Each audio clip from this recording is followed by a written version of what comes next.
토담집 이화종 1948년 6월 2일 강원도 원주에서 출생하다. 서울대학교 실험실에서 유리컵만 깨먹다가 고향으로 귀향하다. 사냥을 키우면서 야학을 꾸리다가 병이 들어서 치악산 자락 움막에서 물만 마시고 병을 고침. 내친 김에 만성병 요양원을 지어놓고 의사 노릇을 하다가 결국 콩밥을 먹음. 영혼의 평안을 찾아 들어간 감리교 신학대학에서 서양 신학자 이름만 외우다가 나옴. 신을 만나러 인도에 갔으나 메마른 땅 구경만 하다가 돌아옴. 지금은 산촌에서 나무를 다듬으며 그동안 보고 들은 것들을 털어버리고 사는데 아직 주머니가 달린 옷을 벗지 못하고 있음.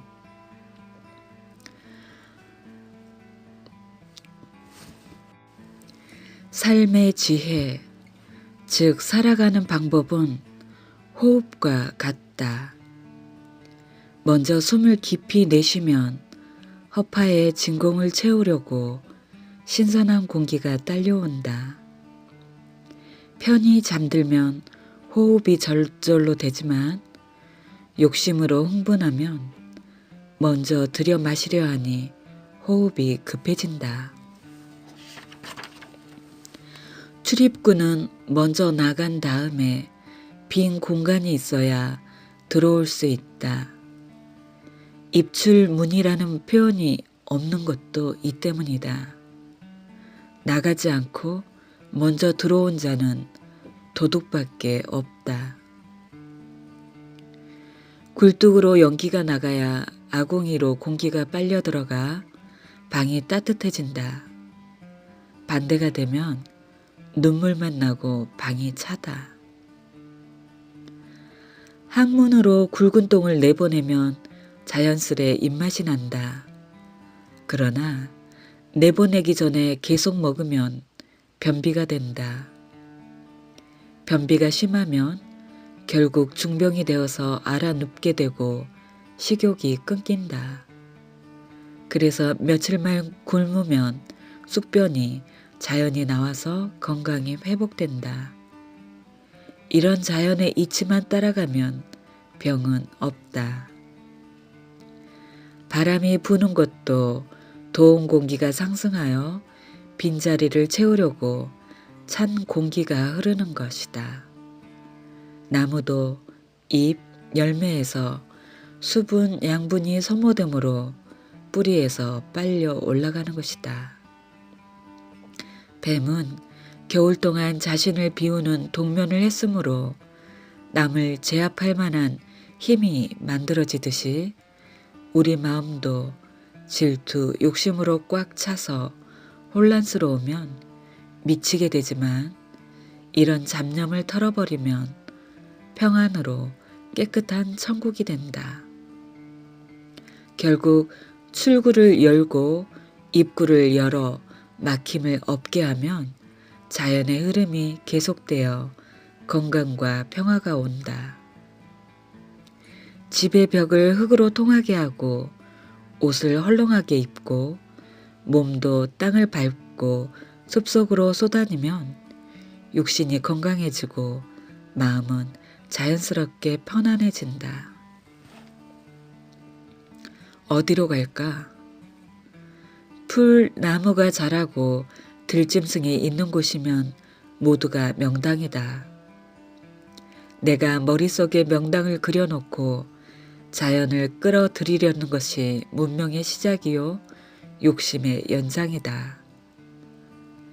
양지 쪽에 바람도 막아주는 울타리가 좋지만 너무 따뜻하고 풍족하면 배가 불러 게을러지고 조금 춥고 바람도 있어야 정신이 번쩍 나서 지혜가 온다.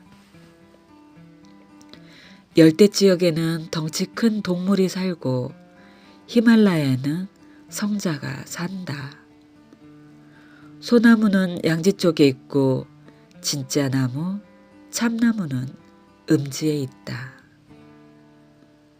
강물은 뱃놀이 낚시하는 자가 좋아하지만 마실물은 산꼭대기에도 있고 물기 없는 흙은 없다. 물로 목욕하는 짐승도 없고 밥 먹을 때 물그릇 옆에 있는 짐승도 없으며 사람처럼 물을 낭비하지 않는다. 물이 옆에 많으면 귀중함을 모르고 너무 따스하면 고마움을 모르고 식량이 풍족하면 낭비하게 된다. 아무리 돈을 주고 명당을 마련해도 내 소유라고 담을 쌓으면 남들이 궁금해서 엿보게 되고 도둑이 들어오게 되고 결국 주인은 도둑이 불안하고 쌓은 담에 숨이 막혀 자신도 땅도 잃게 되지만 잠시 몸을 요량으로 담도 없이 작은 움막을 만들면 잃을 염려도 없고 만물이 제 집처럼 왕래하니까 나도 만물이 된다. 동양 마을은 아침에 같은 희망을 느낌으로 좋고 서양 마을은 붉은 노을을 보면서 평안에 쌓이니 좋고 경사진 산속이면 높은 산에 전기를 받으니 좋고 해변이나 평야지대는 답답한 가슴을 씻어준다. 양지 쪽이 좋다지만 앞산은 음지만 보이므로 을신년스럽고 남쪽이 꽉 막혀 답답한 곳에서는 뒤돌아 앉으면 보이는 것은 따스한 양지뿐이다. 즉 몸이 편하면 마음이 고달프고 잡념이 많고 마음이 평안하면 몸이 불편하다. 둘 다 얻으려 함은 우리의 욕심이고 차면서 기울면서 조화를 이루어가는 흐름이 자연의 순리다. 인간이 꾸며놓은 명당 자리는 모두 고관이나 재벌이 집채만한 무덤을 쌓았는데 돈이 많아서 행복한 자손은 별로 없고 고관대작이 편히 잠자는 일은 없다. 결국 명당 타령은 직관들 장단 맞추어 배부른 사람이 고달프게 춤추는 형상이다. 우리에게 필요한 집터는 아무 데서나 훌훌 털어버리고 마음 놓고 코를 골 수 있는 곳이면 된다.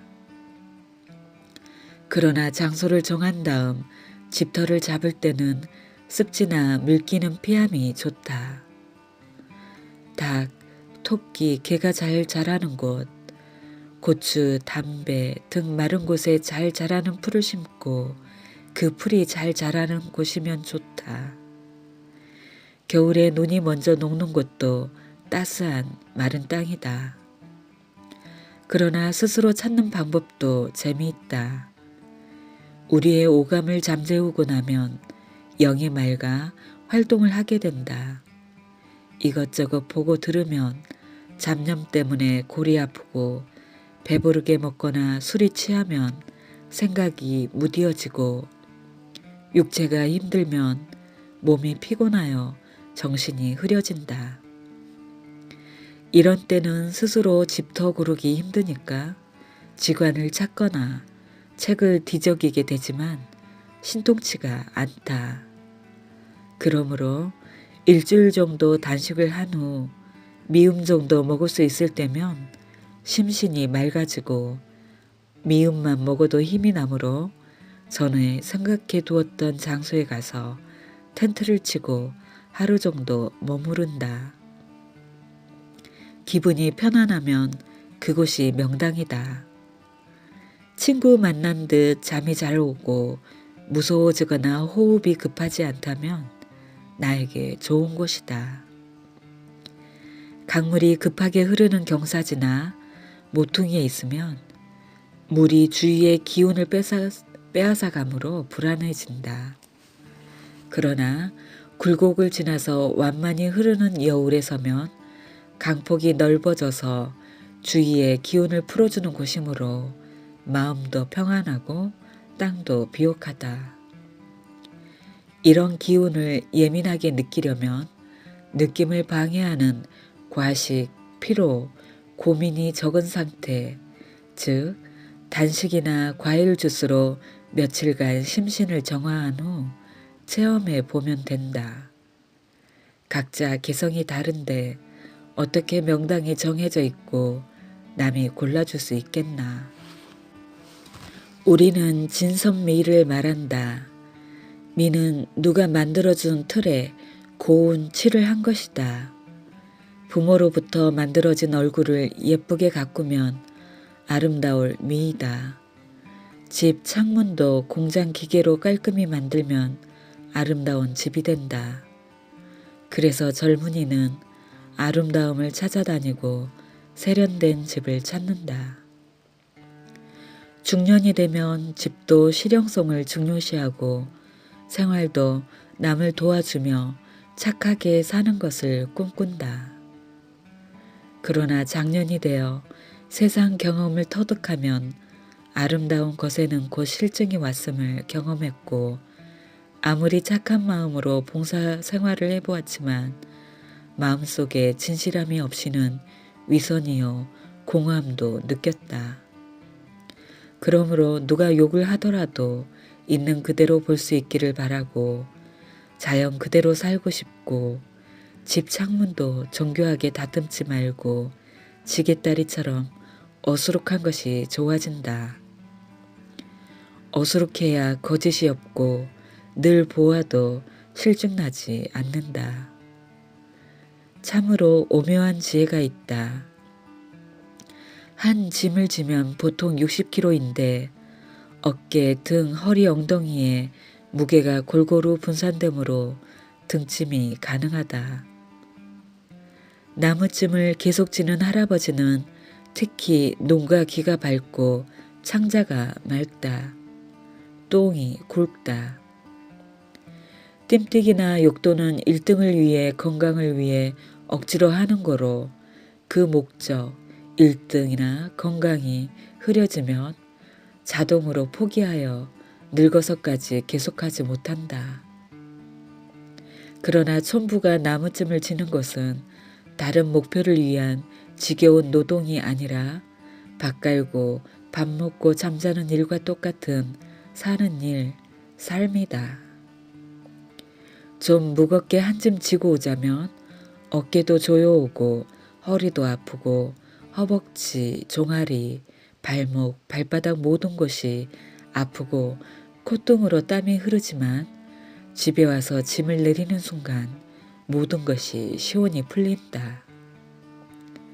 남은 짐을 나른다는 일이 끝났으므로 걱정도 끝이고 온몸 아픔도 끝이고 모든 생각을 잊고 쉴 수 있다. 이것이 진정한 휴식이다.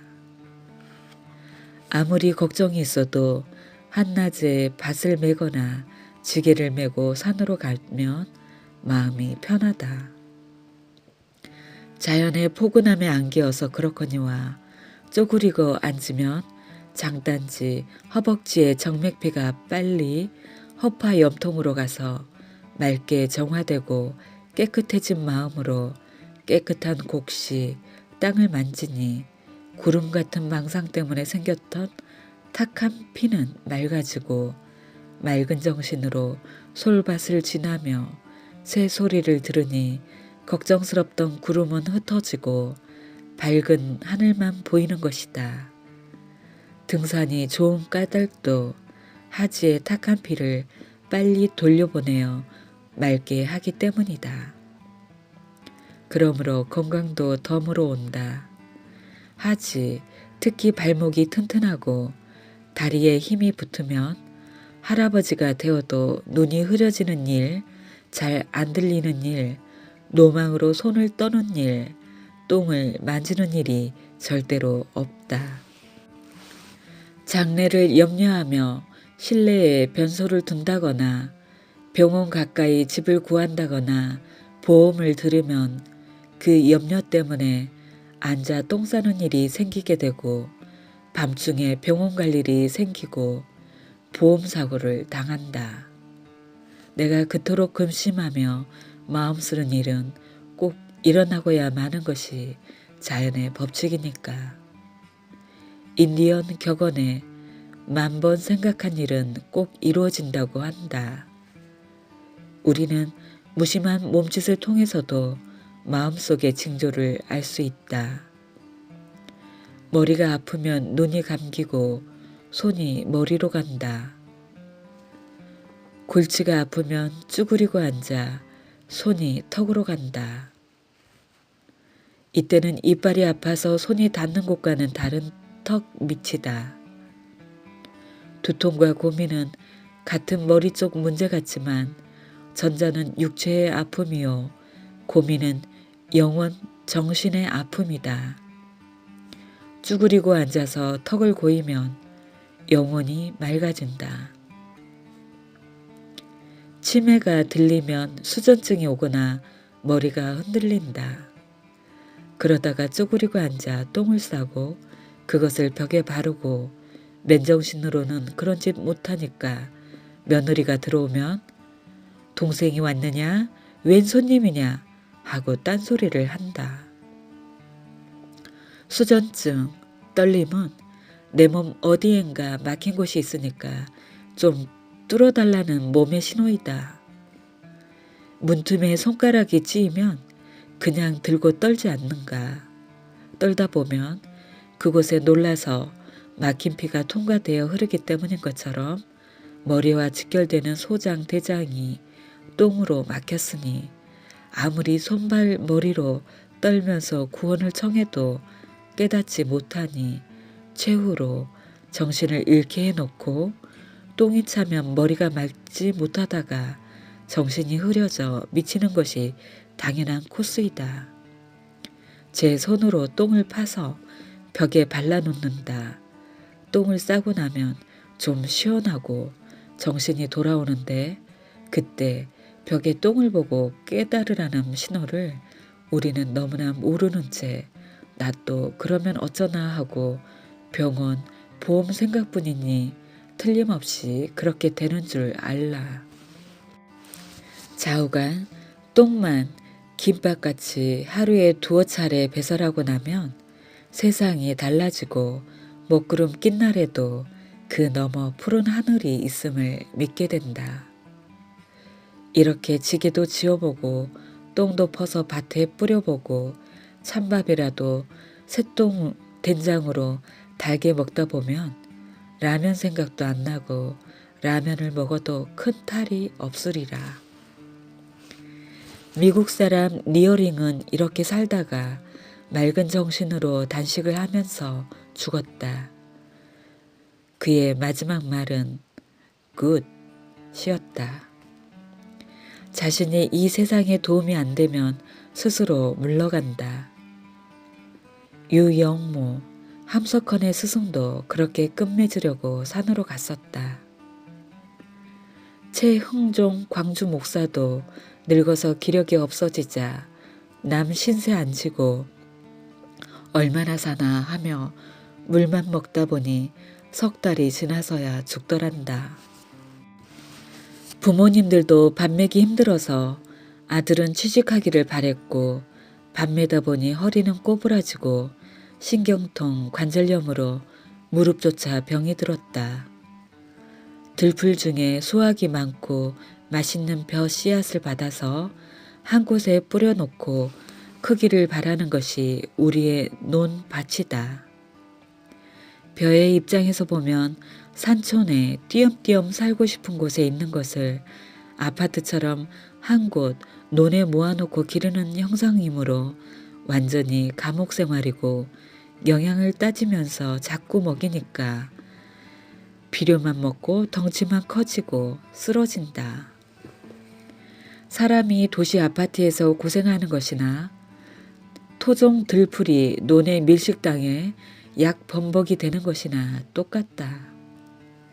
우리는 아파트가 싫어서 건강 찾아 산촌에 오면서 채소, 벼는 똑같이 감옥 아파트 같은 밭에 비료, 약 치면서 가두어 두어야 하나?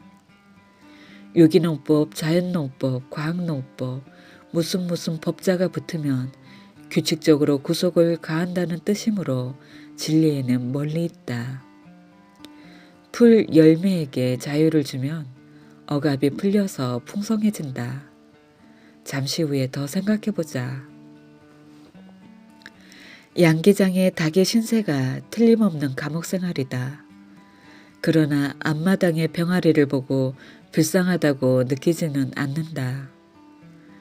토종닭이건 양계닭이건 알 먹고 고기를 먹지 못하면 기르지는 않을 테고 토종닭이 좀 더 건강한 알, 고기를 선사함으로 선호할 따름이다. 닭들이 인간의 간섭에 구속당하기는 정도 차이일 뿐 매일반이다. 우리가 문명에 갇혀 살면서도 구속당함을 모르는 것이나 같다. 더욱이 알을 얻기 위해 매일 먹이 주고 청소도 하는 일을 알을 얻는 이득보다는 더 손해가 많다. 또 알은 병아리가 될 생명체이지 사람이 먹어치울 식품이 아니다. 태알을 우주인이 삶아 먹는다면 기분이 좋겠는가? 알이 없으면 병아리는 생길 수 없는 절대 절명의 관계이지만 사람은 알이 없어도 건강할 수 있다. 사람에게 없어도 되는 것은 어느 것이든지 장애물이다. 고로 닭이건 송아지이건 연못 금붕어이건 올레의 제 동산 낙원으로 자유롭게 풀어주라. 금단의 열매를 따먹고 고달프게 낙원 추방됐다는 뜻도 내가 맛있는 것을 먹으려다가 먹이들이 화가 나서 독을 품으니까 같이 살 수 없다는 것이다.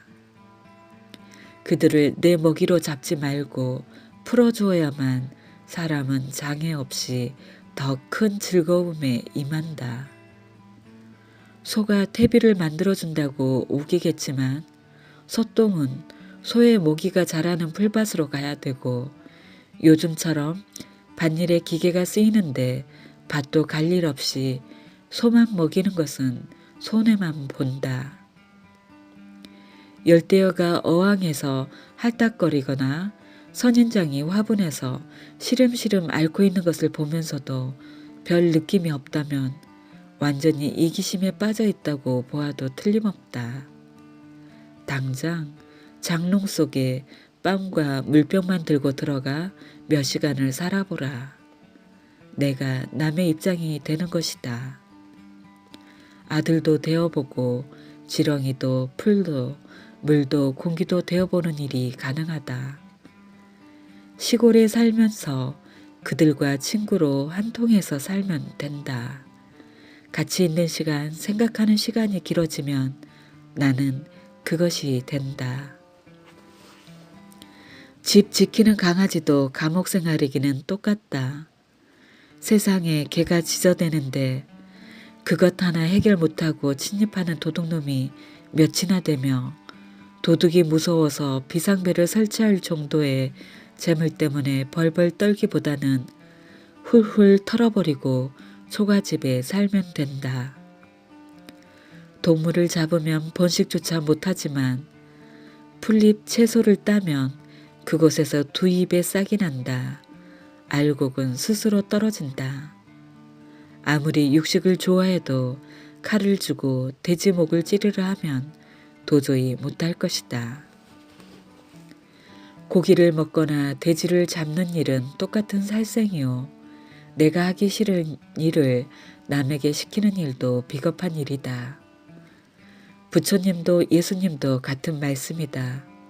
성경에 살인하지 말라 우는도 히브리 원어의 뜻을 보면 생명체의 죽임뿐만 아니라 자연의 무자비한 파괴를 금하라 이다. 고기를 먹어라 말라 하는 유치한 규제가 아니라 생명체, 자연의 균형을 이루는 기둥을 뽑아 버리지 마라. 죽이면 자연이라는 집이 한쪽으로 무너지므로 결국 죽이는 너도 치어 죽는다. 고기를 먹고 너의 몸에 병이 나는 일은 차후의 문제이다. 치아의 구조를 보고 송곳니와 다른 이빨 비율이 1대 8이므로 일주일에 하루 정도는 고기를 먹는 것이 정신 건강에 좋다고 한다. 그러나 고기도 어금니로 씹어야 되고 고기만 먹고 사는 에스키모인도 이빨 구조는 아프리카인이나 온대인과 같다. 꼭 고기가 필수 영양이므로 먹고자 한다면 콩을 계속 먹어도 충분하다. 오히려 맑고 고기 생각도 안 난다. 콩으로 한 끼를 먹을 수 있는 콩밭을 초지로 바꾸고 소를 키워 소고기로 한 끼 때운다면 수십 배의 콩밭을 없애야 한다. 우리의 몸은 콩이 없더라도 물 공기만으로도 소고기를 만드는 세포가 있다. 무시하고 잠자게 방치하니까 제 일을 못할 뿐이다. 그런데도 우리는 질병 치료 차원에서 이러쿵저러쿵 하면서 예수석가 말씀을 들먹이니 이런 마음가짐으로는 아무리 고기를 안 먹어도 혈압이 정상화되지 않는다. 아무리 채식주의로 나가더라도 어항 열대어를 보고 측은한 생각이 안 든다면 자연과 담을 쌓고 따로 사는 형상이므로 자연의 흐름인 건강을 바랄 수 없다. 결론으로 모든 가축을 집에서 해방시켜라. 그래야만 나는 그들을 돌보는 고역에서 풀려나고 그래야만 자연의 소리가 들리고 건강으로 가는 지혜가 보인다. 일본인 후쿠오카 마사노부는 산천 초목 모두 불성이다 라는 표대를 나무에 써놓고 농약, 비료, 밭갈이 없이 지혜롭게 살아가고 있다. 똥이 강물에 떠가면 나쁘고 밭에 있으면 거름이 되고 얼음이 겨울에는 싫고 삼복 더위에 필요하다. 잡초도 배추벌레도 쓰임이 있어서 태어났지 언제나 해롭지 않다. 똥이나 잡초나 제자리에 있게만 내버려 두면 선도 악도 모르는 채 제 할 일을 하게 된다. 제 길로 가게 하면 힘이 안 든다. 공연히 인간이 선악 시비 입방아를 찢는데 솔깃할 필요가 없다. 들밭에 콩만 있고 다른 풀이 없으면 외동아들 버드럽 들밭에 콩만 있고 다른 풀 잡초가 없으면 외동아들 버릇이 없듯이 의타심만 커져서 뿌리도 자라지 않고 비료만 바라고 자생력도 없어져서 약한 바람에도 쓰러진다. 콩이 아닌 다른 종류의 잡초가 있어야 서로 경쟁하지 않고 협조하며 큰 바람에도 서로 의지가 된다. 콩끼리는 오히려 경쟁한다. 들판에는 약도 비료도 없이 죽는 풀도 없고 열매도 알차다. 논이나 밭에 잡초가 자꾸 크는 까닭은 이 풀 저 풀 공생해야 서로가 잘 크니까 벼 대신 다른 종자를 벼 사이에 키우기 위한 신의 보살핌이다. 그러므로 줄을 띄어가며 씨를 심고 요령있게 약 비료를 주고 키우는 일도 신의 의도와는 멀어진 것으로 결국 힘이 들게 되고 절대 진리가 아니다. 힘이 들면 억지가 된다. 그러나 이런 일은 정부 관리가 말할 수 없는 상황이 국제사회이다. 식량, 기름, 비료, 농약, 광물 등 모든 생활물자가 자유롭게 유통되지 못하는 상태가 안타까울 뿐이요. 백해무익한 담배를 정부에서 만드는 현실이 모순된 것이니 귀가 열리고 마음이 열린 자만이 들을 수 있을 것이다. 그러면 식생활은 어쩌란 말인가? 앞집 아주머니의 오빠는 일본으로 징용당해 가다가 요행이 탈출하여 피신한 후 해방될 때까지 산에서 살았다. 해방 후 집에 왔는데 털이 많이 나서 오빠 같지 않았단다. 콩 7숟가락을 물에 불리면 하루 식량이라 하며 몸살도 없이 잘도 살더란다. 토담집을 지을 때 청년 하나가 중식 새참 때 밥 대신 쌀가루를 물에 저어 마시고도 제일 다했고 지난 겨울 산돼지 잡으러 갈 때는 날아다니는 듯 하더란다. 성경에 왜 무얼 마실까 무얼 먹을까 걱정하느냐 들짐승도 다 먹여 살리거늘 하물며 내가 살고 있는 집 같은 인간을 왜 굶어 죽게 하겠느냐. 쓸데없는 걱정 말라. 입을 걱정 먹을 걱정 내 말만 들으면 되느니라. 내 말이 즉 하나님 말씀이 들리려면 귀를 열고 빗장문을 열고 가슴문을 열어서 안과 밖이 통해야 한다. 막히면 답답하고 통하면 시원한데 그곳이 바로 시원한 들판이고 그곳에 가면 말씀이 들린다. 말씀은 소리요. 소리는 음파 진동이요. 그것은 산들바람 윙윙 나는 벌, 새소리, 거짓도 욕심도 질투도 없는 이들의 소리가 하나님 말씀이다. 그러니까 욕심 거짓 없이 벌처럼 새처럼 하루에 콩 몇 수저만 집어오면 나도 새가 된다. 아주 적은 양으로도 살 수 있다 함을 체험하면 전부 놀랜다. 대구에 있는 한 스님은 몇 끼에 감자 2서너 개로 족하다더니 이제는 물만 먹고 지낸다. 청기로 공양을 받든단다. 양평에 사는 처녀도 물만 먹고 몇십 년을 지낸다. 우리는 밥상에 대한 관념을 바꿀수록 좋다. 밥이나 고기나 콩이나 풀이나 주성분은 산소, 질소, 탄소, 수소이다.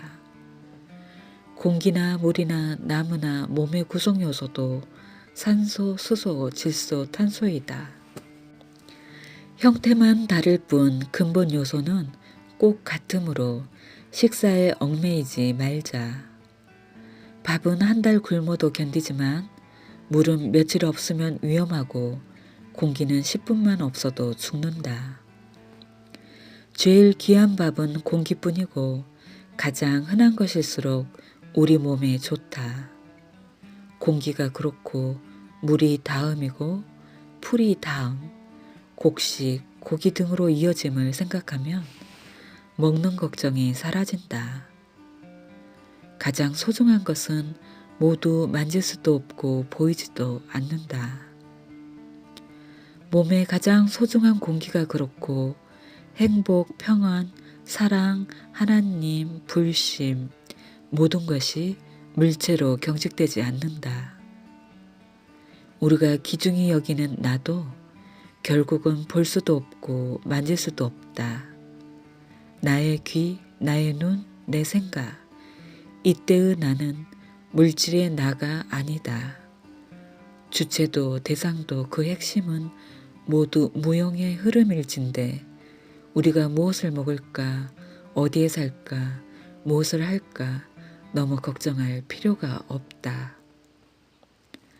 자연 농법을 방편으로 삼고 그렇더라도 우리는 적응의 단계를 거쳐야 하므로 야산 비탈밭이나 논을 300평 정도 구하면 좋다. 오래된 묵밭이면 야생화 되었으니 더 좋다. 산 야채나 열매로 생식을 하게 되면 정말로 밭이 필요 없지만 아직은 더운 밥을 먹어야 할 테니까.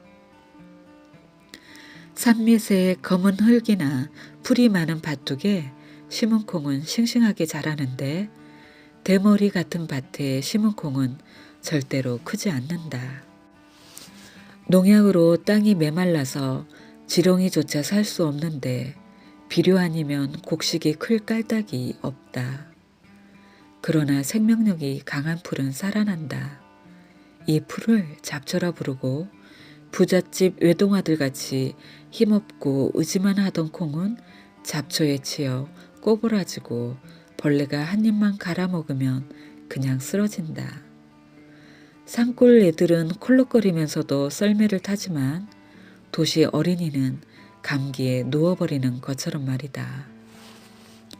그래서 몇 년 묵힌 밭은 신이 갖고 놓은 양식이 풍성하다. 호밀, 땅감자, 쑥, 차조기, 망초, 명아주, 발행이 이런 풀은 아무리 약을 뿌려도 죽지 않는 생명력을 갖고 또 싹이 난다. 땅도 기운이 없고 씨앗도 기운이 없을 바에야 원기왕성한 들판에 자생하는 야생종을 따먹으면 좋겠지만 차선책으로 내 땅을 살리고 여린 콩씨를 강하게 만들자면 몇 년은 인내를 필요로 하겠다.